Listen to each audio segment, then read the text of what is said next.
Ce soir, qu'est-ce qu'on regarde à la télé, Varrock? Eh bien, écoute, en période de Festival de Cannes, toutes les chaînes se mettent à l'heure du 7e art. Arte, Canal+, et le service public diffusent des films qui ont marqué l'histoire du festival, comme ce soir, sur France 3 à 21h, avec le premier film de Guillaume Gallienne, sorti en 2013, Les garçons et Guillaume à table. C'est l'adaptation de son seul en scène remarquable, récit autobiographique, dans lequel il jouait tous les rôles. Et pour le film, le sociétaire de la comédie française interprète Guillaume Gallienne, donc à tous les âges, et sa mère, une femme qui oscille entre élégance bourgeoise et vulgarité, et qui fascine son fils. Une fascination qui pousse Guillaume à s'imaginer être une fille, celle que sa mère n'a jamais eue. Alors quand le père confond les voix de la mère et du fils, eh bien ce dernier est heureux. La tête qu'il a fait quand il a vu que c'était moi et pas ma mère.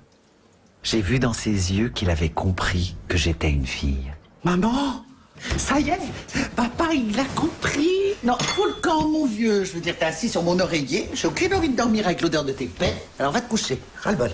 Bon ben, bonne nuit. C'est ça, bonne nuit. Le père va tenter de convaincre son fils d'affirmer sa virilité et ça passe forcément par le sport. Donc, qu'est-ce que tu veux faire comme sport? C'est pas moi, du foot. De l'athlétisme, de la boxe, du judo. C'est pas moi, de la lutte gréco-romaine. Du piano? Voilà, et des années plus tard, devant son psy, eh bien, cette injonction à la virilité continue de poursuivre Guillaume Gallienne. Être obligé d'avoir les jambes écartées tout le temps et de marcher comme si on avait des couilles de taureau, je n'y arrive pas. Je veux dire, c'est hyper difficile d'être viril, non? Comme le sport, quelle angoisse.